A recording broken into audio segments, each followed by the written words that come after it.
el galopante crecimiento de las muertes por choques de tránsito, los traumas como diezman la población productiva, la gente entre 18, 19, 20, hasta 40 años, pues esa es la primera causa de mortalidad.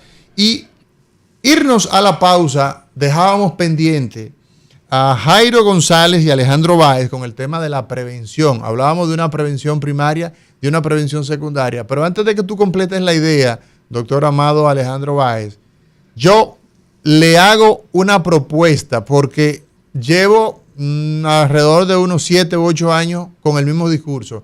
A mí me gustaría que nosotros habláramos de colisiones en el tránsito, de choques de tránsito, pero que el término accidente lo usemos de manera muy específica en casos, porque el 70 al 90% de las muertes que ocurren en las motocicletas, en estudios de esa época, quizás eso pues será diferente al día de hoy, eran asociadas a imprudencia, a violación de la ley de tránsito de forma flagrante, a inobservancia.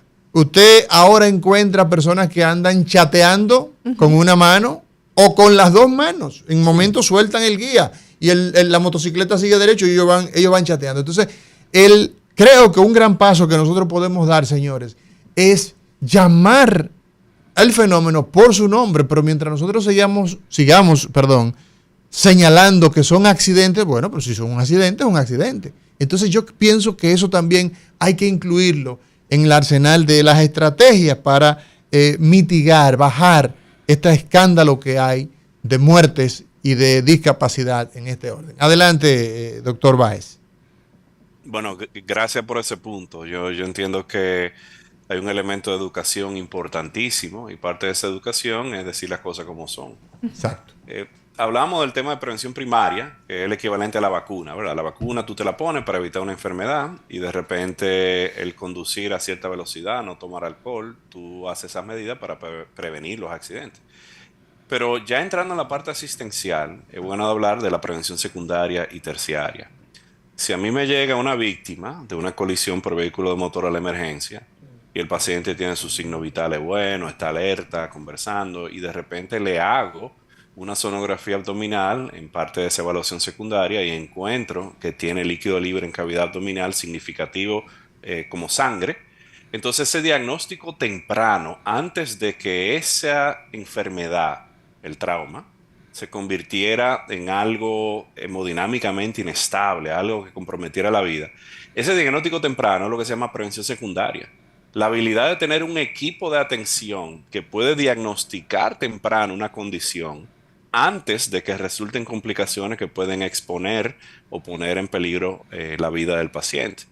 De igual forma, la prevención terciaria implica las intervenciones tempranas que hacemos cuando se hace un diagnóstico temprano de una enfermedad. Por ejemplo, una cirugía de control de daño o la aplicación de un torniquete. El poder controlar esa condición temprano y evitar que conlleve a condiciones que pueden poner en peligro la vida o que ponen en peligro la vida, eso es lo que es la prevención terciaria. Entonces, desde ahí, desde esa perspectiva de prevención primaria, secundaria y terciaria, es que tenemos que ver lo que holísticamente debe ser un sistema de trauma.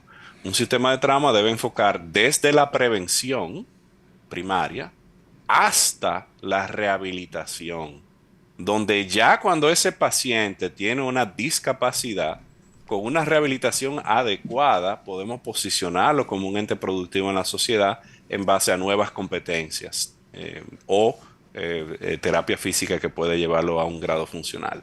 Y en el medio de todo eso está la atención prehospitalaria, la atención de emergencia, la cirugía de trauma, ya sea neurocirugía, causa número 1 de mortalidad en trauma es trauma cráneoencefálico, ya sea cirugía general de trauma, ya sea cirugía ortopédica, ya sea maxilo facial, ya sea el tema de o vascular, y el intensivo de trauma también. Todos esos componentes tienen que estar orquestados.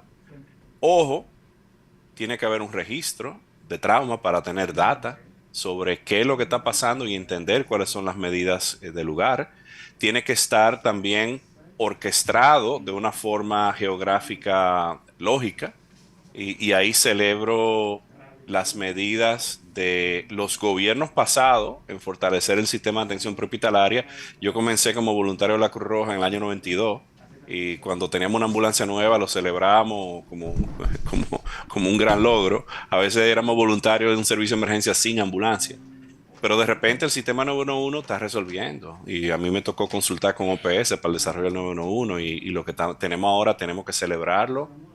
De igual forma, el gobierno actual está creando una real red de trauma, habilitando hospitales en Asua, en Higüey, en Puerto Plata, para tener ese sistema no solamente enfocado en el Darío Contreras, en el Ney Arias o el Juan Bosch, quizá el Cabral Ibáez, que también ve algo de trauma, sino tener realmente un footprint, tener una presencia geográfica adecuada, contundente, que dé respuesta a los problemas nacionales. Pero quiero quizás hacer una pausa ahí y darle la oportunidad al doctor Jairo, como presidente de la Sociedad de Emergencia, de hablar un poquito de esa parte asistencial, ¿verdad? De esa Así parte es. de emergencia. Así es, justamente esa era mi inquietud porque el doctor Jairo está aquí en la línea de fuego, en estos hospitales, brindando atención a esos pacientes que llegan con un trauma producto de un choque de tránsito. Entonces, ¿cómo se está dando todo ese protocolo en las emergencias de este tipo de hospitales, doctor? ¿Y cuál es la realidad que estamos viviendo en República Dominicana con respecto a esto? Mira, regularmente en los hospitales de lo que tenemos ahora mismo en el país, lo que más da respuesta a trauma, como dijo el doctor, es el Ney Arias Lora, que es especializado en ese tipo de pacientes, y el Darío Contreras. Pero esos pacientes, donde quiera que tenemos una sala de emergencia, ahí nos van a llegar. Por lo tanto, tenemos que estar preparados para atender ese paciente en ese momento crítico, en lo que le llamamos la famosa hora dorada. El doctor va a hablar de la parte de atención, de prevención primaria y prevención secundaria, que la prevención secundaria inicia en esa parte prehospitalaria. Ajá. O sea, esa atención que debe recibir el paciente antes de llegar a la sala de emergencia. Exacto, porque con la sola movilidad del paciente, una movilidad que no le vaya a causar lesiones posteriores o que vaya a complicarse, haciendo esa movilidad, controlando una hemorragia, nosotros hacemos prevención secundaria, porque ya el paciente tiene el trauma y lo que tenemos es que evitar que ese paciente se complique en el traslado. Y gracias a Dios tenemos ya el 911, tenemos la parte de prevención vial, la parte de obras públicas, que nos ayuda en lo que es esa prevención secundaria, que es en el trayecto del paciente del área del siniestro, del accidente, o como dice el doctor, del incidente, hacia nuestra sala de emergencia. En la sala de emergencia, nosotros los emergenciólogos estamos capacitados para, desde que llegue ese paciente, intervenirlo, estabilizarlo y, como refirió el doctor Baez, hacer un diagnóstico precoz. Si hacemos un diagnóstico precoz y a tiempo, vamos a tener mejores resultados, claro, con el paciente, porque ese paciente tiene la oportunidad de atenderse en el menor tiempo posible. A mí me gustaría, doctor Jairo, que pudiéramos detallar cada una de estas etapas que usted ha mencionado, tanto desde esa atención prehospitalaria que debe recibir el paciente. Si yo soy un transeúnte que presencio un accidente de tránsito, ¿cuáles son las medidas en el momento y urgentes que debo tomar? Porque usted ha hablado de la importancia de movilizar adecuadamente a ese paciente. Moverlo inadecuadamente puede poner en riesgo la vida de esa persona. Entonces, a veces en la desesperación, la gente quizás toma acciones que en lugar de beneficiar al paciente pueden hacer todo lo contrario. Entonces, en esta parte, quizás hacer ese paréntesis antes de avanzar de la atención que debe recibir el paciente en la sala de emergencias. Sí, mira. Tenemos ahora mismo, gracias a Dios, como dijo el 911, si yo presencio un accidente de tránsito, inmediatamente, antes de yo actuar con el paciente, en caso de que yo sepa primeros auxilios, tengo que primeramente activar el sistema de emergencia. porque yo no hago nada trabajando con el paciente y que no me llegue una ambulancia y que yo tenga que montarlo en un carro o tenga que montarlo inadecuadamente en cualquier otro tipo de vehículo. Primeramente activo el sistema, llamo al 911, le explico el caso e inicio a lo que es controlar una hemorragia, trabajar con el paciente. Si no tengo experiencia en esto, lo que tengo que hacer es esperar que llegue el sistema de emergencia, porque muchas veces, tratando de ayudar, lo que hacemos es que hacemos más daño al paciente. Otra cosa es la aglomeración. Muchas veces nosotros le impedimos a una ambulancia que llegue a tiempo. Nos separa una fila de vehículos, tapona la vía y no permitimos que los vehículos de emergencia lleguen al área donde pasó el accidente de tránsito. Es importante que nosotros sepamos que tenemos que dejar esa vía para que esos vehículos que van a atender el paciente lleguen. No aglomerarnos al lado del paciente, porque quizás por la premura que tiene que llegar el vehículo, muchas veces nos convertimos hasta en víctimas. Y somos parte del accidente y complicamos todo. Dejamos esa parte, tenemos que dejar, si llegó ya el personal de la ambulancia, tenemos que dejar que trabajen, darle la oportunidad a ellos de que salven esa vida y no obstaculizar nosotros, muchas veces grabando para que la noticia llegue temprano, que no es mala porque eso permite que la noticia llegue y que la persona sepa que pasó un accidente. Muchas veces hasta los organismos de atención saben que pasó un accidente y que tienen que activarse. Luego que la ambulancia llegó, va a hacer su trabajo. El trabajo de controlar la hemorragia, controlar la parte de columna, la parte de inmovilizar fracturas para no causar mayores daños de paquete vacuolo nervioso, y ya el paciente llevarlo más estable y de la mejor forma adecuada al centro de salud donde se va a atender. Que yo siempre recomiendo que sea un lugar donde haya médicos emergenciólogos, porque el personal emergenciólogo sabe cómo manejar al dedillo un paciente politraumatizado, cómo estabilizarlo, independientemente de la complejidad del hospital. Si hay médicos emergenciólogos, van a estabilizar el paciente y posterior a esto, ese paciente se refiere a un hospital de mayor complejidad. Pero en el momento, lo importante es la estabilización y el diagnóstico precoz. Excelente. Sí. Hay una pregunta.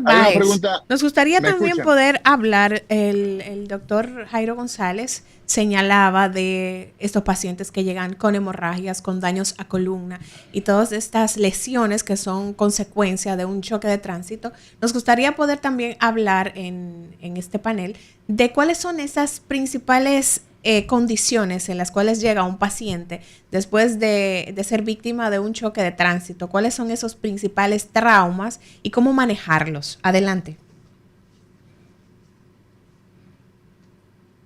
Sí, doctor. ¿Tenemos al doctor en línea, Isidro? La pregunta es para mí. Sí. Mira, Alejandro, sí, antes de ti, quería que nos abundara tanto Jairo como tú en el sentido de que ocurre el choque de tránsito, ocurrió la colisión, se cayó un obrero de la construcción de un andamio, no importa. Hay que tomar acciones. Llamamos al 911, lo hace cualquier persona, pero la ciudadanía, el que no tiene entrenamiento, ¿qué se aconseja? ¿Simplemente ser un observador o hay medidas que se pueden llevar a cabo que ustedes puedan explicar a la población civil desconocedor de primeros auxilios? ¿Cuáles son esas acciones que se pueden hacer? Me parece bastante interesante orientar a la población en la necesidad de, como primer respondiente, acciones que puede hacer. Sí, si quieren puedo hablar un poquito de eso y luego le cedo al doctor González. Mira, en los temas de respuesta comunitaria hay diferentes intervenciones que se pueden llevar. Conocemos lo que es la cadena de supervivencia, que se utiliza sobre todo en emergencias cardiovasculares, donde se habla de contactar al 911 para que llegue la ambulancia, evaluar al paciente, conectar un desfibrilador. En trauma hay intervenciones parecidas, similares, en ese sentido. Si hay un trauma mayor, obviamente hay que llamar a las autoridades para que llegue una ambulancia con equipo avanzado de inmovilización para que haga las determinaciones del lugar. Pero en paralelo a esa espera de la ambulancia, y obviamente hay que entender que esto es dentro de un sistema funcional, a nivel comunitario hay intervenciones que se pueden hacer. Nosotros hicimos un proyecto el año pasado en Abu Dhabi, en Emiratos Árabes, donde entrenamos paralelo a la comunidad en desfibrilación temprana y reanimación cardiopulmonar temprano. Paralelo a eso, para eventos traumáticos, lo entrenamos en lo que es control de hemorragia o Stop the Bleed.